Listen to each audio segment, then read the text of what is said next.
Hello fellow Factorians and welcome to my 2000 SPM base, or at least the starter portion of it anyway, that's what you can see on the screen. I am Bigfoot and I'm going to be taking you on a tour of my latest time-lapse. I don't have a script, this is all just going to be ad-libbed. I've got my Xbox controller and I'm just going to be running around. So if I make some verbal errors, miss things, I apologise, but this is all just kind of me having a little bit of fun with this thing. So this is a starter base. It's probably the most serious starter base I've ever made because I didn't want to, when I built the main factory, I didn't want to have to come back at some point later down the road and upgrade everything. So what I needed the starter base to be able to produce, which is what hasn't really had to produce before, is the stuff that needs oil. So blue conveyor belts, the third version of the assembly machine, and furnaces. Those are probably the three, and stack inserters and other bits and pieces as well. But those are probably the three main things that I knew that I would need my starter base to be able to make. And in order to make those things, it meant that it needed plastic. Yeah, the first time I built a starter base with plastics, but it was needed. It was absolutely needed. There was no way I was going to run around upgrading, I don't know, thousands and thousands of belts and and then relying on my robot network to try and feed those belts back into the system. Oh, it just would have been a nightmare. And it would have taken about twice as long. So that was pointless. It was a little bit of extra work to build the oil and have the plastic in the start base. So that's what I did. Other than that, it's mostly the same. I mean, it probably looks quite similar to a lot of the other factories I've built, to be completely honest. But it does make everything, absolutely everything. There's nothing in here that I subsequently needed. Although I did, yeah. If you watch my rail network, you see that I didn't like my chain. The chain signal was that I've actually had to whip them out for this factory because I've had problems with my train network. Yeah, the train network is absolutely critical at the moment. I haven't tested it yet. Still early days, but I think the train network is going to be where the bottleneck occurs. So this is the starter factory. Pretty decent. It's quite a good little starter factory, but I'm not going to dwell too long on it because that's not what we're here for. So I'll kind of try and run through it in a similar sort of process that I built it. So in the time-lapse video, I built the starter factory, and then the next thing I built was the nuclear power. So again, at the stage in the time-lapse when I built the nuclear power, I had absolutely no idea how much power I would need. So I had this kind of block here, which was the same sort of block size that I had built for the starter factory, and that was kind of my. That looks about right. That looks like there's a lot of power coming out of that. Let's see if that's about what I need. But I also, because I knew I was going to potentially need more power than I thought, or I didn't really know how to calculate or whatever. I built this whole other block over here on this right hand side next to it, which was in the time lapse is empty, but I made sure it was the right size block so that I could build these 5 nuclear power stations just in case I needed more power at the end, which I did because I had to build this pretty quickly, and then I had to do exactly again. So you may have just noticed this, but I've got another line of nuclear power plants up here as well, exactly the same again. So the original nuclear power allowance that I set out for myself was about a quarter of what I eventually needed. But I'd given myself enough space to be able to upgrade it. I also put water fill in there because I didn't want to have to worry about water. So that's nuclear power. Again, probably the biggest nuclear power I've ever built. And then we get into copper. So I didn't want to have to rely on the steel furnaces. That's what I usually do when I build these factories. I just build it with the steel furnaces because I don't have access to plastic in my starter factory. But for this one I do, so I've got red chips, which means I've got electric furnaces, and so that's what I built. I used electric furnaces because I didn't want to have to worry about routing fuel through. And if I've got plastic already in my starter factory, then no, I'm not losing anything. And it helps the factory. Much better, easier, cleaner to use these things. But is this the first time that I built a proper factory with electric furnaces? But the idea was to try and have the trains in the middle, and then to feed these kind of furnaces either side. Now, if you've seen my train tutorial, you'll see that what I mentioned is that I try and aim for an average amount of ore output per storage cart, and that average that I try and aim for is about 20. When I don't have to worry about trains travelling particularly long distances, which is more relevant when you've got biters and outposts which are miles and miles away, but there's no biters in this, so I didn't have to worry about the trains travelling a long distance. So the ratio that I ended up with, I've got 10 blocks. Each one of these has an input, a blue input of ore and a blue output of ore, so each one needs 45 and gives off 45. So overall this gives off 450 copper per second. So with these trains, I think I worked out the average ore per storage cart was 18 point something.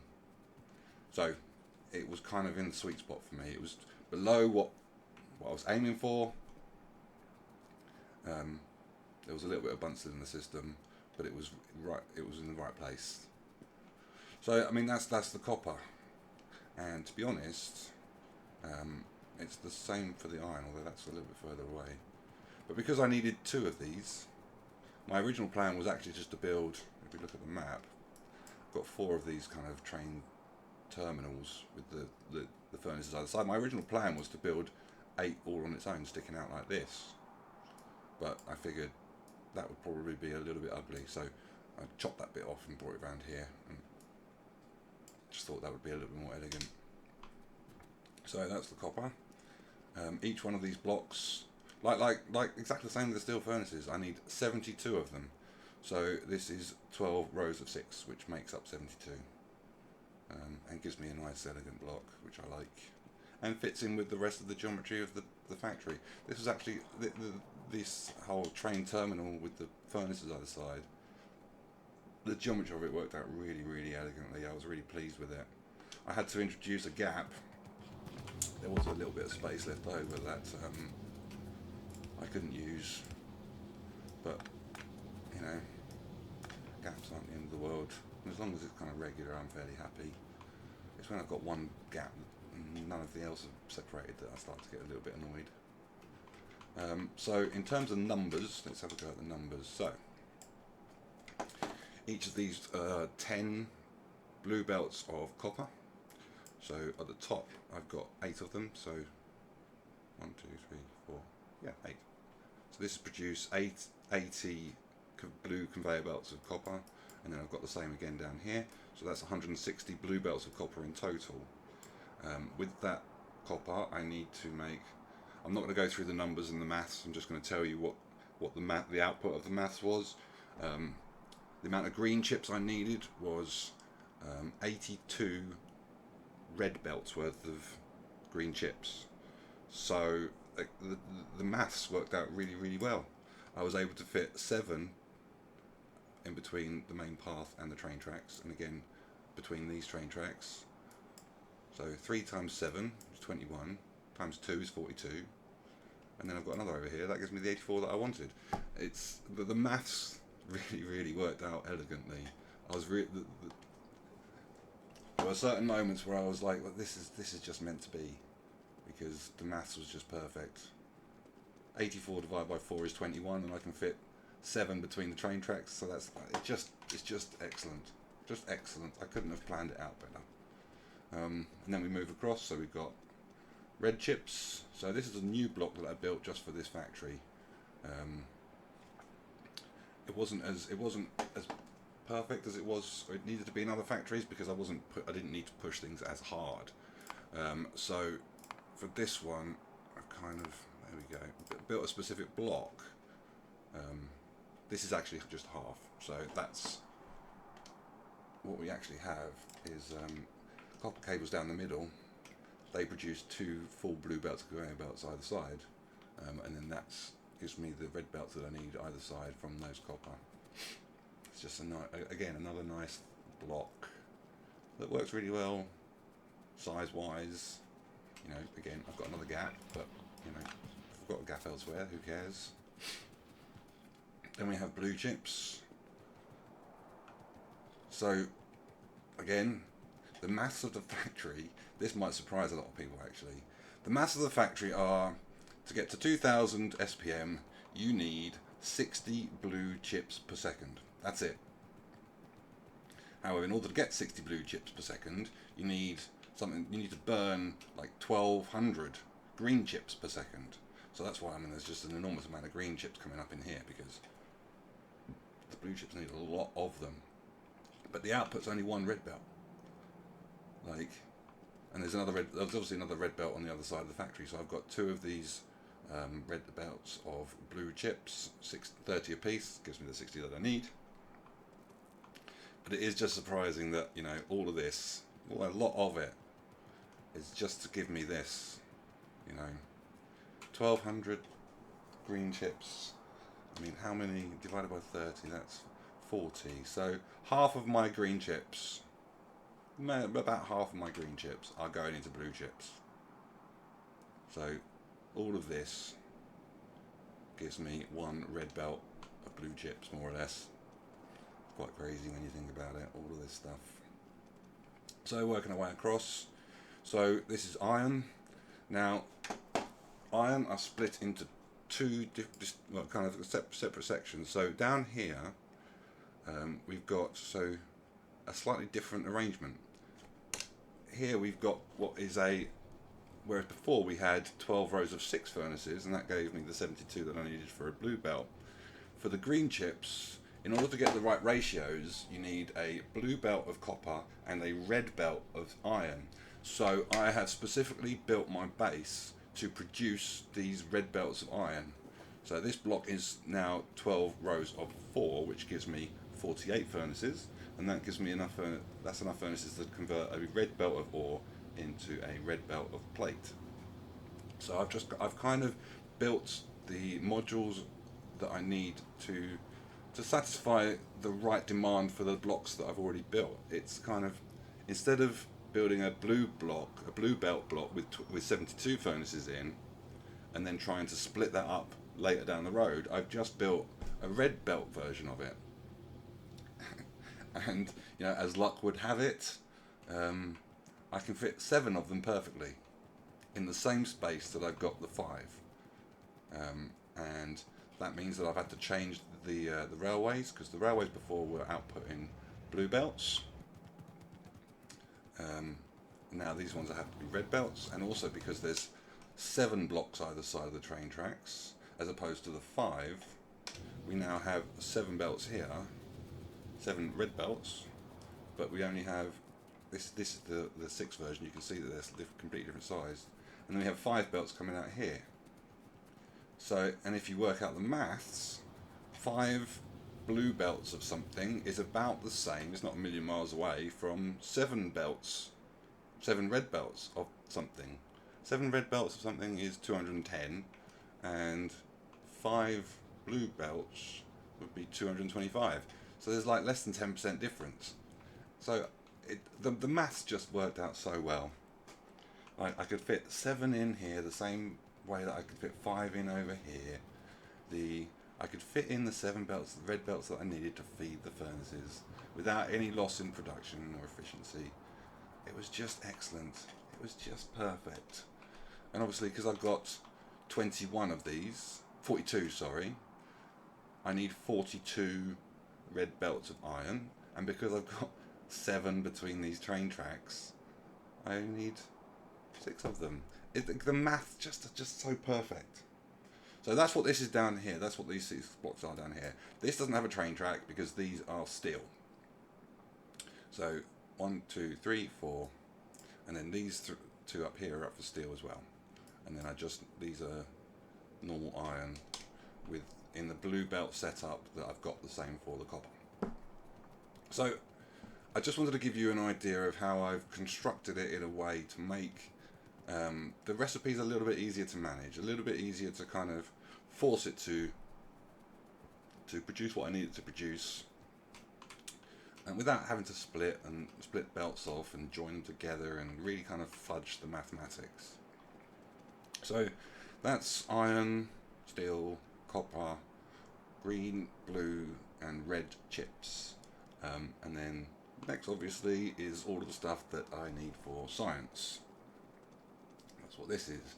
Now ordinarily I would start off with the things that I need the most, because in the jumble I'm building a factory to be able to continue building the factory, because my starter factory won't produce everything. So I normally start off with conveyor belts, because those are the most important things that I'm going to need. Those are the most urgent, so I built that first. But for this version I've already got my starter factory. That's building all of the belts and inserters and everything else that I need. So I've got like a complete blank slate to build more or less in any order I choose. So what I decided to do was build the biggest thing first. Now, as I was working my way through the maths, the biggest thing actually turned out to be low density structure. So that's what I built. And again, this is one of those other occasions where the maths just worked out perfectly. So this is 144 assembly machines, and 144 assembly machines uses a single blue belt of plastic. Let's put up the formula so I get it absolutely right. 144 assembly machines uses a single blue belt of plastic. It uses 40% of a blue belt of steel, and it uses 4 blue belts of copper. So, I mean, ignore the steel because steel is awkward, but 4 complete blue belts of copper and 1 complete blue belt of plastic in 144 assembly machines will give me 9 low density structure. Like, that is the perfect block. I don't need to split any of my copper or my plastic apart. I just need to feed it with 1 complete belt of plastic, 4 of them of copper, and build 144 assembly machines, and it will produce a perfect amount. So that's what that is. And because from the maths I needed 8 of these blocks, 1, 2, 3, 4, and then another 4 the other side of the train tracks, and the mass of the block meant that it fit perfectly. No gaps, perfectly, right up to the train tracks. Same again, assembly machines, complete, right up to the train tracks. The maths, the way that these train tracks are positioned, seem to work perfectly, not only for my furnaces, it worked perfectly for my chips. Okay, red chips and blue chips are a little bit awkward, but that's not the end of the world. Something was going to be awkward. And then it works perfectly for my low density structure. Just all manner of pleasing stuff. So we're working our way up. So these are all the other things that we need for science. So flying robot frames, batteries, electric engines. They're not for science, they're for the flying robot frames. Then we've got the red modules, furnaces, inserters and conveyor belts, rocket control units, 2 blocks of rocket control units. That you'll see that the geometry didn't quite work out well, but I'm quite adept at building around train lines nowadays, so that actually wasn't the end of the world. I can just split it up. Then we've got blue modules, which is for the rocket control units. Well, that needs a whole heck of stuff. There was a lot of inputs for that. And then railway lines. This is a completely new kind of design philosophy for the railway lines. I was just worried that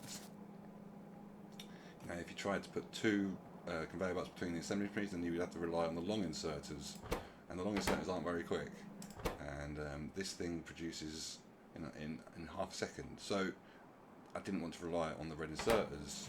So around each of the assembly machines I've got a conveyor belt feeding it with something else, so that I can just use the blue inserters, and that means that I can rely on a much more efficient kind of production rate. Quite liked it in the end. That was a nice thing. You need a lot of railway lines. Railway lines is one of those things you need a lot of for science, and it's good to have a reliable block size, reliable block layout to get it done, get the job done. So that's that side. We'll make our way over to this side. We've got stone furnaces again, electric furnaces for stone, and iron gear wheels for science. That was just kind of an afterthought at the end because I didn't need much of it. It was a tiny little block. More stone, accumulators and solar panels for the satellites. And we've got red ammunition and wall, grenade, engine. Engine was a little bit awkward in the end because it didn't fit perfectly.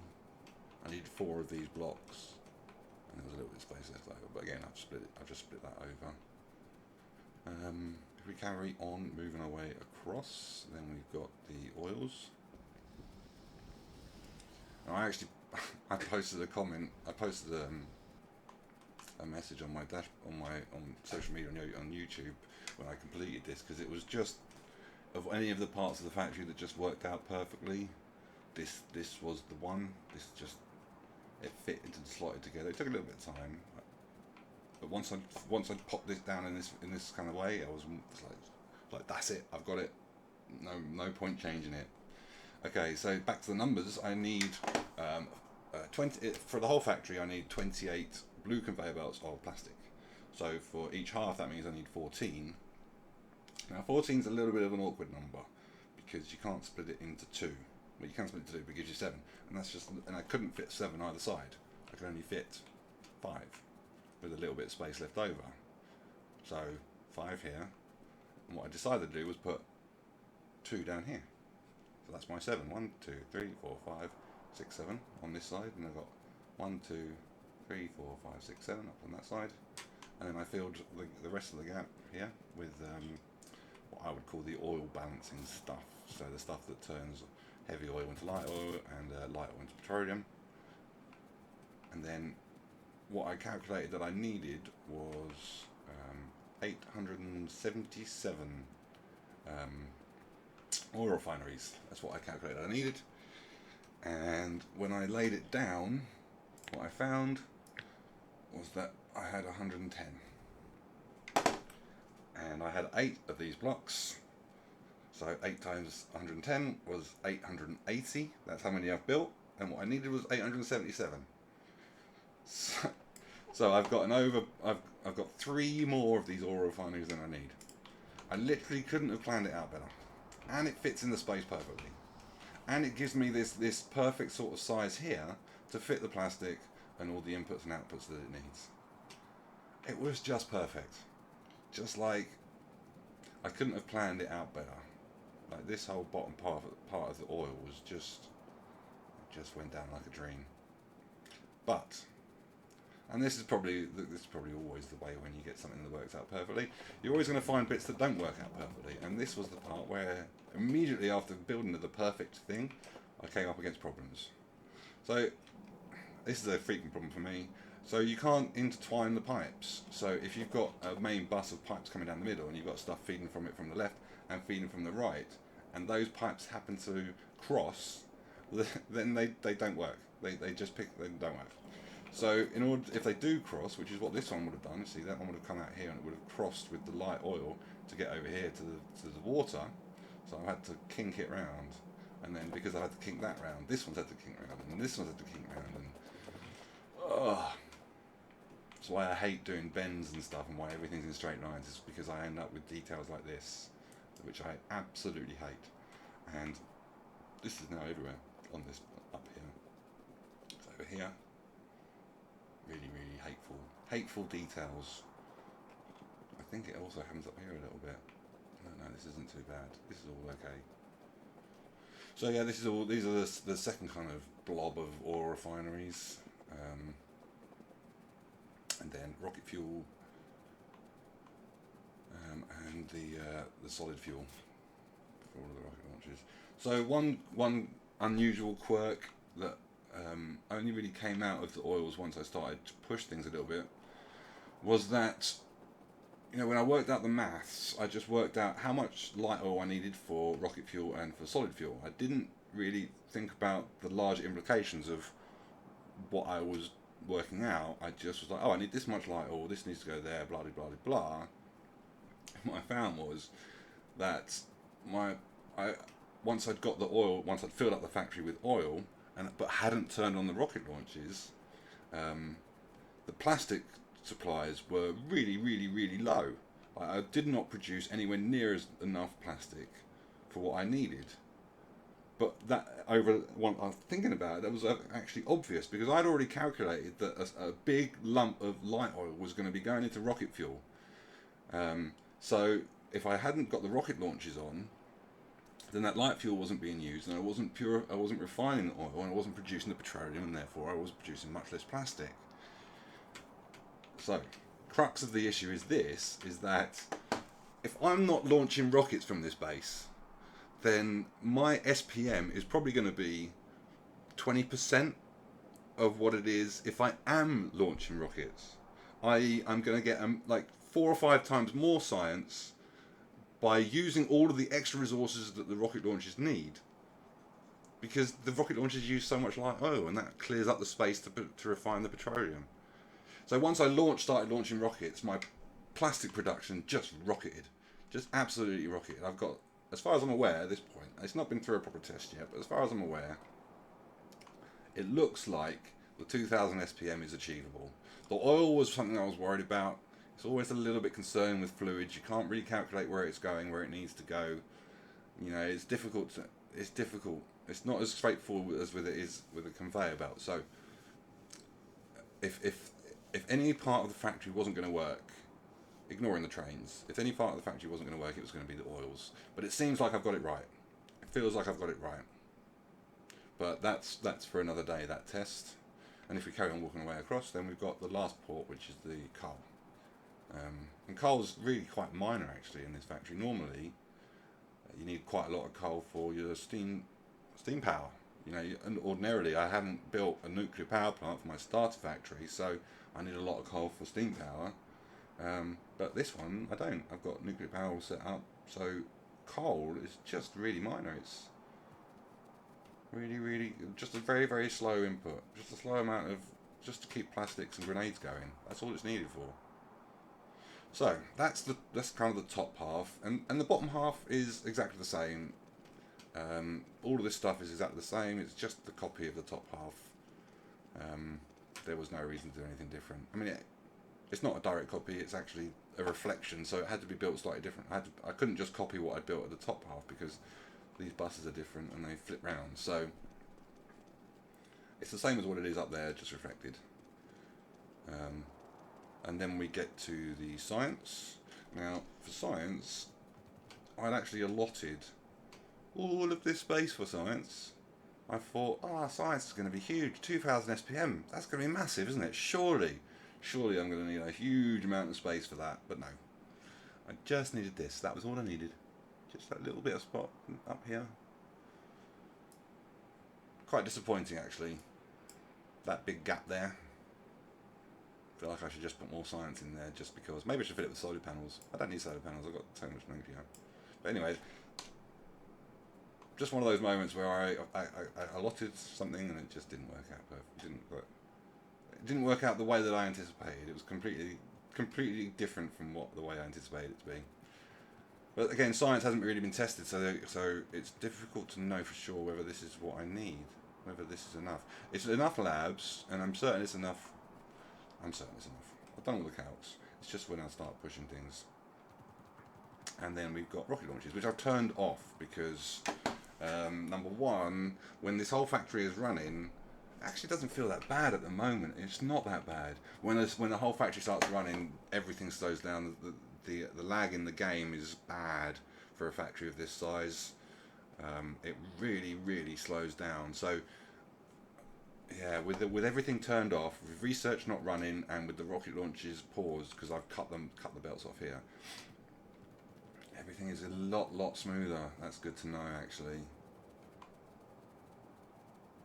But if I was to kick this off, then you'd see all sorts of chaos. Not chaos. It would just slow down, really slow down, really laggy. But yeah, I suppose that's the base. That's the base. The big SPM base. It was a lot of fun to build, I've got to be honest. It was nice not to have to worry about biters. I mean, I don't know if I mentioned that. The biters were all off. It's just a technical exercise to see, you know, what I could do.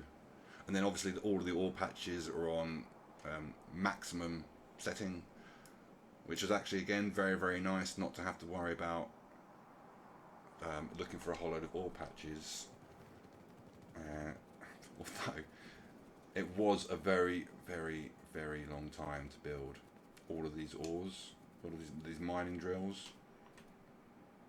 I mean, I think I mentioned it was at 33,000 of them.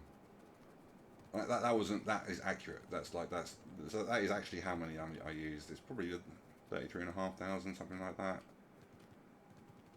I may have overdone it with the drills, but I just wanted to make sure that this never ran dry, that I could test it and not have to worry for a very long period of time, because at some point some of this is going to start depleting, and over time I'm going to lose mining drills over time, and the production is going to go low, and then at some point it's going to run out, and the factory won't be capable of producing the SPM that I've designed it to produce, unless I ran around and made a whole load more train stations, which, you know, I think I spent enough time doing that already. So that's just two good reasons why the science is switched off. You know, one, to avoid lag, two, to kind of stop depleting the ore patches that I've set up, so that I can test it and get a reliable result out of it without the mining drills starting to deplete. So yeah, that's the base. That is the base. It was a lot of fun to build, I'll be honest. It's quite nice not to have to deal with the biters or worrying about resources. But yeah, that's probably that for that. A thorough SPM shakedown is coming. Thorough. There's a few upgrades that I need to do. There's some railway lines that are unfinished, and I think I need to feed a railway line through to kind of try and remove a bit of pressure from the system inside the factory. But that's for another day. This is just a tour. I hope that's been useful. If there's been any questions that you have, just pop in the comments below and I'll do my best to answer them. Thanks for watching. Farewell.